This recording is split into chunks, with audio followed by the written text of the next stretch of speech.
Have you ever wondered why gargoyles really exist?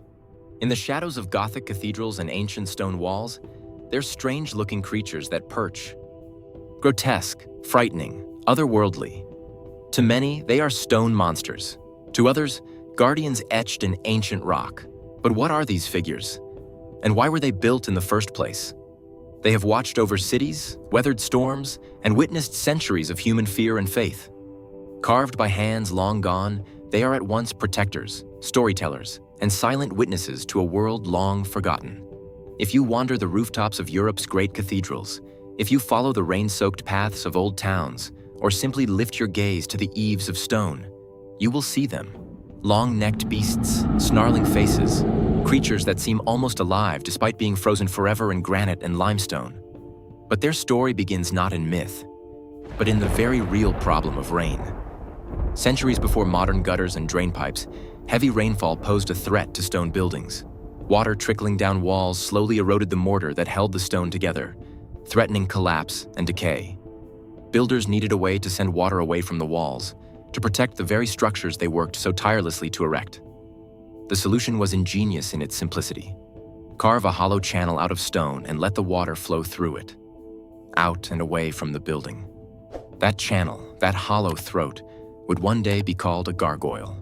The word gargoyle itself comes from the Old French gargouille, meaning throat or gullet, literally the path through which water gurgles and rushes.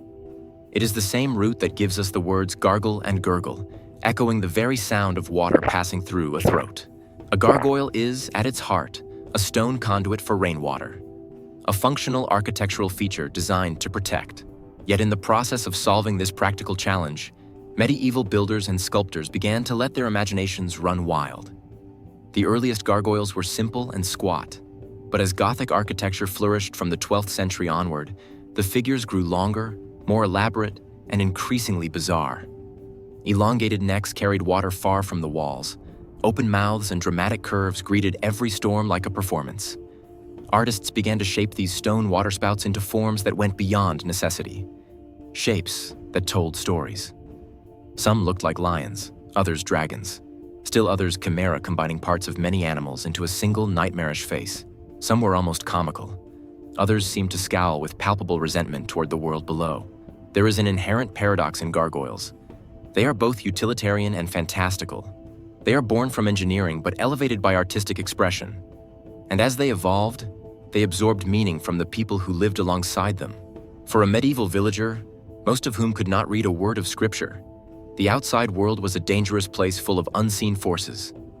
The church, cool stone, stained glass, incense, was sanctuary, and standing watch at the thresholds were gargoyles, grotesque stone sentinels that embodied what lay beyond the safety of the sacred.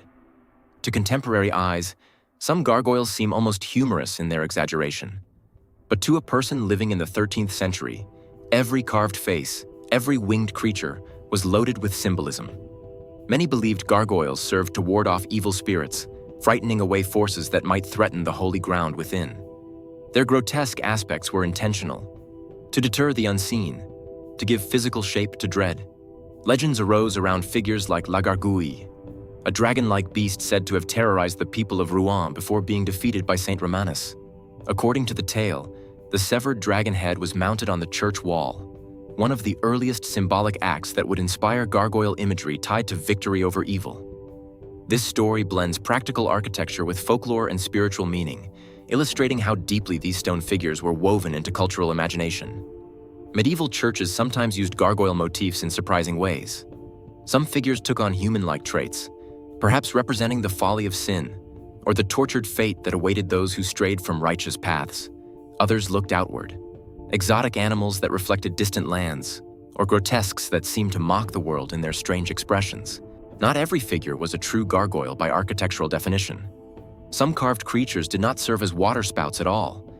These were known as grotesques or chimeras, ornamental figures that shared the same wild creativity but lacked the drainage function. In popular usage today, however, the term gargoyle tends to encompass all of these stone carvings on cathedral facades.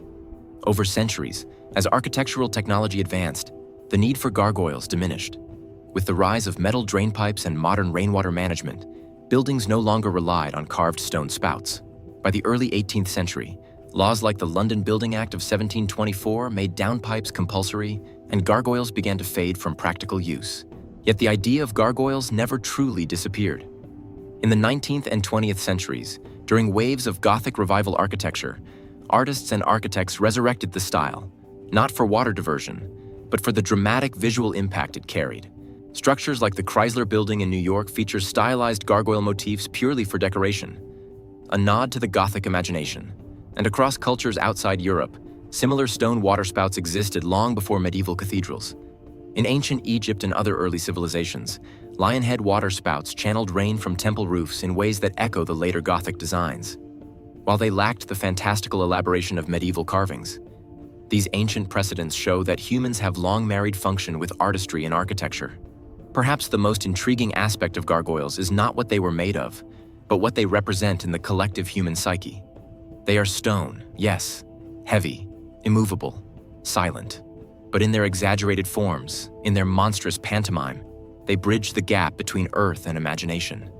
Medieval people saw angels and demons in the sky above them. In these strange stone figures, they saw the embodiment of cosmic conflict, of danger and salvation carved into rock. This is why gargoyles still captivate us today.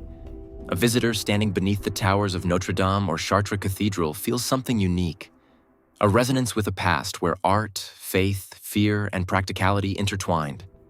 We are drawn not just to their bizarre forms, but to the human stories they carry. The stonemasons who carved them, the believers who saw meaning in them, and the myths that grew up around them. In modern times, gargoyles have splashed into popular culture. From fantasy novels where they come to life, to animated series that recast them as noble protectors rather than eerie watchers. While these fantasies are just that, imaginative interpretations, they speak to the enduring power of these figures in our collective imagination. Because even if a gargoyle never truly walked at night, its symbolic presence still roams through minds and stories around the world. And so their legacy continues. Not merely as remnants of ancient architecture, but as icons of human creativity. Gargoyles remind us that the utilitarian and the mythical can exist side by side, that the same figure can both carry rainwater and carry 1,000 stories across centuries. Gargoyles were never just monsters. They were engineering. They were art. They were belief carved into stone. And there are countless other pieces of our world that hide stories just like this. Quiet, overlooked, and far more fascinating than they first appear. If this is the kind of journey you enjoy, I'd love for you to be part of it.